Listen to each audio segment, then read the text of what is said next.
స్థాపించిన తెలుగుదేశం పార్టీ ఆయన ఆయన కాలంలో ఆయన ఆ పార్టీని ముందుకు తీసుకెళ్ళిన తీరు కావచ్చు, అట్లాగే ప్రజల్లో ఒక స్పష్టమైన మార్పు కావచ్చు, లేదంటే సంస్కరణలు కావచ్చు, లేదంటే తెలుగుదేశం పార్టీ విధానాలు ఎట్లా అయితే మహిళలకు కావచ్చు, యువతకు కావచ్చు పెద్దపీట వేయడం, అట్లాగే బడుగు బలహీన వర్గాలకు, అణగారిన వర్గాలకు, పేద ప్రజలకు సాయంగా వెనుదన్నుగా నిలబడ్డం, ఇలాంటి అద్భుతమైన కార్యక్రమాలతో మహానుభావుడు శ్రీ ఎన్టీ రామారావు గారు ఆ రోజు పార్టీ పెట్టి ముందు నడిపించిన తీరును మనం చూసాం.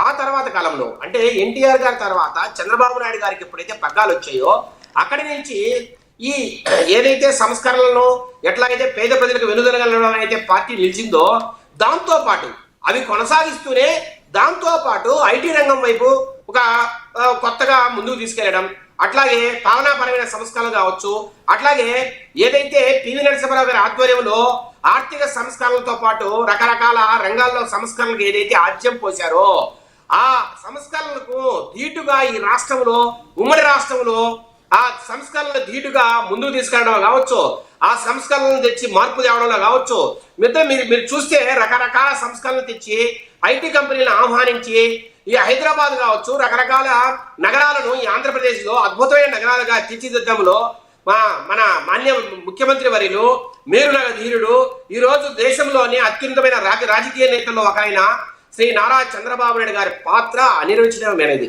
అంటే ఆయనకు సాటి లేని పరిస్థితి. ఈ రోజు ఆయన అద్భుతమైన తన పనితీరుతో రోజుకు 18 గంటలు ఆయన మేల్కొని ప్రజల కోసం ఆలోచించి ప్రజలను ముందుకు తీసుకురావడం కావచ్చు, రాష్ట్రాన్ని అభివృద్ధి పదంలో నడిపించడం కావచ్చు, అట్లాగే పార్టీని కూడా ఎక్కడా కూడా చూడండి 1996లో ఏ రోజు అయితే ఆయన పార్టీ పగ్గాలు చేపట్టారు ఈ రోజు కరెక్ట్ గా 30 సంవత్సరాలు.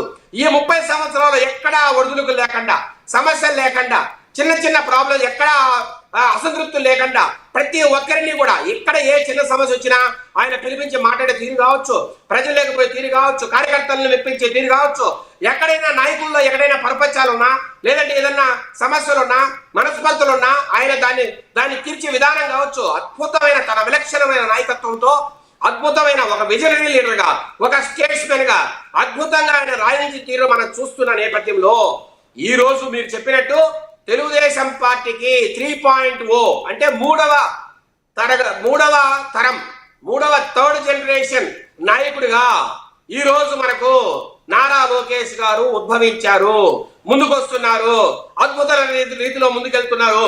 మీరు ఒకసారి గమనించండి, 2014 ముందర నారా లోకేష్ గారు అంటే చంద్రబాబు నాయుడు గారి కొడుకు, నందమూరి తారక రామారావు గారి మనవడు, భువనేశ్వరమ్మ గారి కొడుకు, ఇట్లా లేదంటే బాలకృష్ణ గారి అల్లుడు అని చెప్పే పరిస్థితి నుంచి 14 తర్వాత ఆయన మంత్రిగా ఏ రకంగా ఆయన పంచాయతీరాజ్ శాఖ మంత్రిగా, ఐటీ శాఖ మంత్రిగా అద్భుతమైన పనితీరు కనబరచడం, ఆ రోజు సాంకేతికతను తన మంత్రిత్వ శాఖలో చూపించి ఏ రకంగా రకరకాల ఆ మంత్రిత్వ శాఖ పనితీరుని ముందుకు తీసుకెళ్లడం, లేదంటే అద్భుతమైన ప్రగతి సాధించడం, ఆ రకంగా సార్ దేశంలోనే మంచి అద్భుతమైన ఈ బిజినెస్ మ్యాగజైన్లు ఏవైతే ఉన్నాయో ఆ బిజినెస్ మ్యాగజైన్లను ఆయన లీడర్ ఆఫ్ ద కంట్రీగా కావచ్చు, లేదంటే అద్భుతమైన లీడర్ గా ఆయన్ని కొనియడం కావచ్చు, రకరకాల అవార్డులు ఇవ్వడం కావచ్చు మనం చూసాం.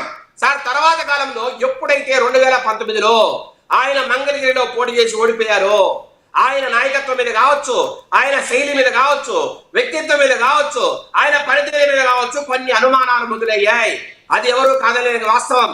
ఎందుకంటే ఒక రాష్ట్రాన్ని ముందుకు నడిపించాల్సిన వ్యక్తి, పార్టీని ముందుకు నడిపించాల్సిన వ్యక్తి ఈయన ఓడిపోవడం ఏంటి అని చాలా మంది మాట్లాడినప్పుడు సార్ అక్కడ మంగళగిరి అనేది ఏ రోజు తెలుగుదేశం పార్టీ గెలవకపోయినా గత 25-30 సంవత్సరాలుగా అక్కడ ఇతర పార్టీలు గెలుస్తూ ఉన్నా తెలుగుదేశం ఓడిపోయినా ఆ కాన్స్టిట్యూన్సీ నాకు కావాలా, ఎక్కడైతే మనం ఓడిపోయామో అక్కడే మనం గెలవాలని ఒక పట్టుదలతో పోటీ చేస్తే కేవలం 5,000 ఓట్లతో ఓడిపోయిన తర్వాత ఆయన మీద రకరకాల మాటలు వస్తే ఆ రోజు ఇంటర్నెట్ లో కావచ్చు, రకరకాల సోషల్ మీడియాలో కావచ్చు ఆయన మీద దుమ్మెత్తి పోశారు, ట్రోలింగ్ విపరీతంగా చేశారు.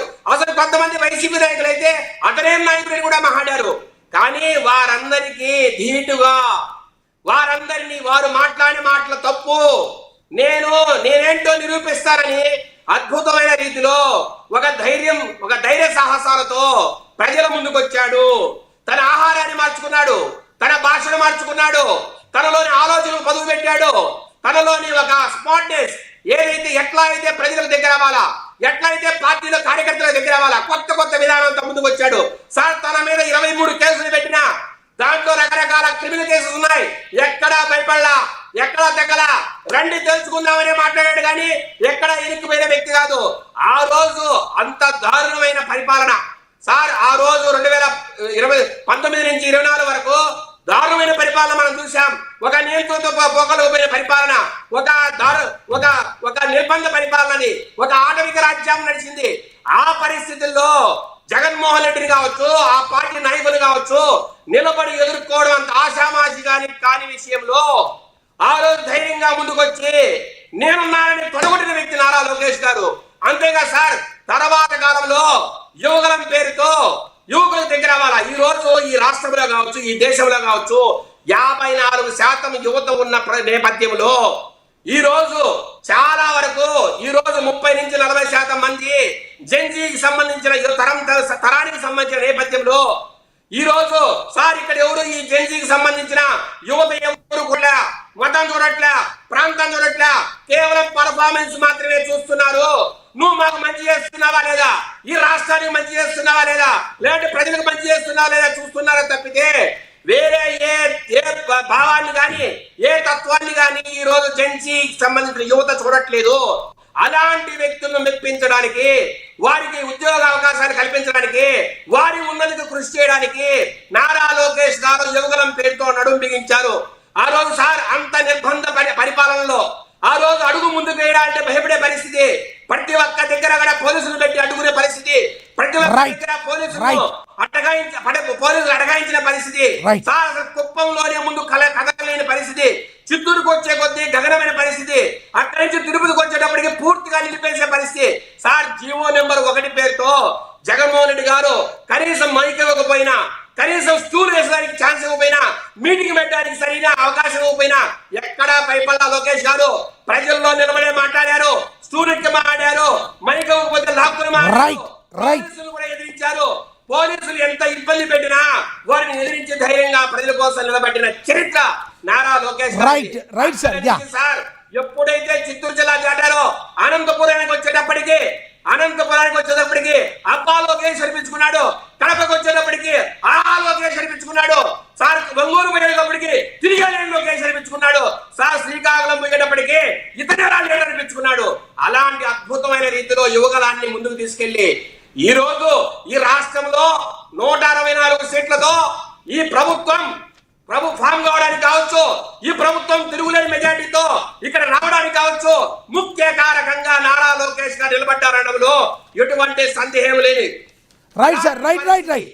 ఎస్ మీ అభిప్రాయం అర్థమైంది. మళ్ళీ మాట్లాడతాను, కొంచెం గ్యాప్ తీసుకుందరు కానీ. ఎస్, మనతోటి జనసేన నేత లక్ష్మీకాంత్ గారు ఉన్నారు, ఆయనతో మాట్లాడదాం.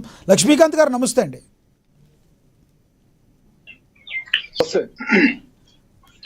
లక్ష్మీకాంత్ గారు నమస్తే సార్. క్లారిటీగా ఉంది. లక్ష్మీకాంత్ గారు, ఏదైతే లోకేష్ గారి గురించి కొంతమంది వైసీపీ నేతలు చేస్తున్న కమెంట్స్ తెలుసు. రోజా గారు లోకేష్ గారు మాట్లాడిన మాటలకి కౌంటర్ ఆవిడ కూడా ఇచ్చారు. ఒకసారి వాళ్ళిద్దరు